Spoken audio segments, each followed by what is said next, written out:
Hey kids, it's Englentine here, and you know what? Every morning I go through all the comic book news sites trying to find a topic to talk about, something to look at. And this has been around for a little bit now, and it's Jughead, Bughead, and the need for asexual and aromantic heroes in comics. And to tell you the truth, the first time I read it, I thought they said aromatic, and I was wondering why they're making a column about smelling like an asexual, but it occurred to me what really stood out for me this time today was the word need. Because I hear that, oh, we need more black people, we need more women, we need more gay people, we need more whatever I am, I want to be represented. And that's basically what they're saying. Comic books are not going to go under because of the lack of asexual characters.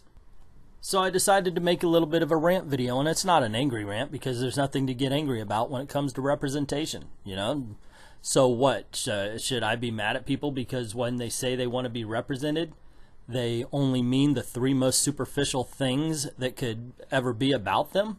No. And should I be mad about Jughead? Actually, no. It's good. Somebody came out and said he's asexual. He's got his girlfriend Big Ethel here who chases him around, but let's face it, the only reason why he's interested in hanging out with her is that she's the only person in Riverdale with an appetite the same size as his. Because otherwise, the boy just loves his burgers. So along with the word need, what really drew me to wanting to talk about this is the fact that the people talking about, where they're talking about the Riverdale TV show. I watched one episode, not my cup of tea, but hey, they're watching it specifically because Jughead was supposed to be asexual, but then started a relationship with Betty, so that's where the Bughead comes from. And then they decided that they were not represented anymore, and stopped watching. And this just kind of highlights what I was saying earlier, and I'm sure I mentioned it in other videos, that when people say they want to be represented, they're just talking about the most superficial ways possible. Their race, their sex, or their sexual orientation. You have no control over those, unless you want to rewind a whole bunch of time on the gay issue and say that you do actually choose to be gay or to be straight. I know I didn't choose to be straight, so I won't agree with you.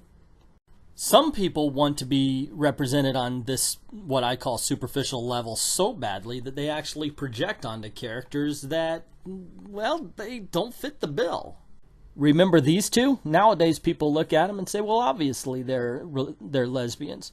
I mean, Peppermint Patty likes sports. I remember when it was an insult to say that, and you would have women say, what, just because I like sports that means I'm gay? Well, nowadays, yeah, or at least they'll come up with some sort of gender for you. Or they'll give a little bone and say, well, maybe Peppermint Patty's not gay because she has flirted with Charlie Brown, but Marcy, she is definitely gay. Well, guess what, ladies and gentlemen? Neither one of them are. You're fond of me? Kiss her, you blockhead! I've always been fond of you, Charles. I think you're the nicest person I've ever known. I hate to see you suffer all the time. Yep, shock and surprise, but on more than one occasion, Marcy made a play for Charlie Brown.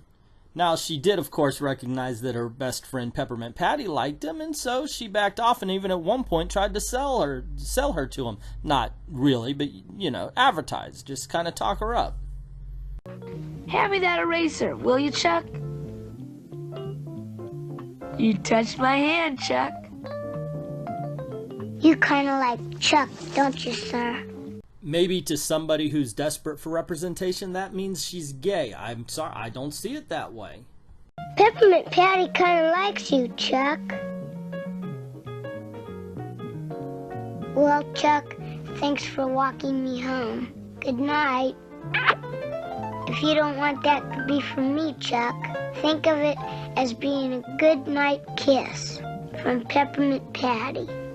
Not only those two scenes, but there's actually a scene in Bon Voyage, Charlie Brown, towards the end, where it alludes to the fact that Peppermint Patty's sexually active, because she says that, oh, I think I'll give that Pierre kid a tumble. So, hey, there you go. Make of that of what you will. That's a line that I didn't get when I was a kid, but it kind of stuck with me when I was an adult. I guess I can see the frustration, because unless we're doing generic, somebody is represented, so why not you? But why does it have to be the superficial? I mean, let's face it. Based on the traits of white heterosexual male, This is my representation. Does this look like this guy is me? Short answer, no, not at all. Not when you take into the account of just white heterosexual male. Superman doesn't represent me. He represents somebody I would like to be. I hope I could be, because, and that's not based on the superpowers, although that would be awesome. It's based on the fact that he does good all the time. He's a stand-up guy who throws himself into danger to help people. So I would say, if you want to be represented by Jughead Jones, or if you want to be able to look up to him, it shouldn't be because of his sexuality. How about the fact that he doesn't push his ideals on anybody? He just wants to have a good time and enjoy a good meal. Or how about the fact that he's incredibly loyal to his friends? Not in Riverdale, but, you know, in the comic books at least he was. And then, of course, there's wanting to create gay characters out of straight characters. They did that with the Iceman. This could be a train wreck. I don't know. I hope they get a very good writer for the book.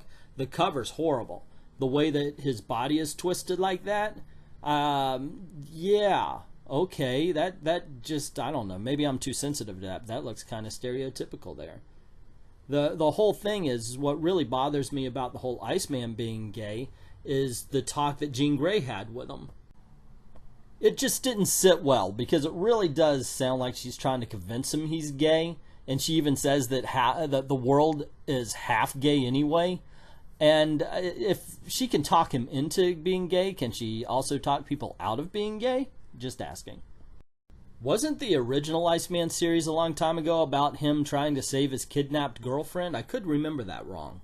I'm going to wrap this up here in just a touch. But I really want to point out a difference between reactions of today and yesterday, and how regressive the regressive left SJW types have become. When Bobby Drake was announced as gay, it was like,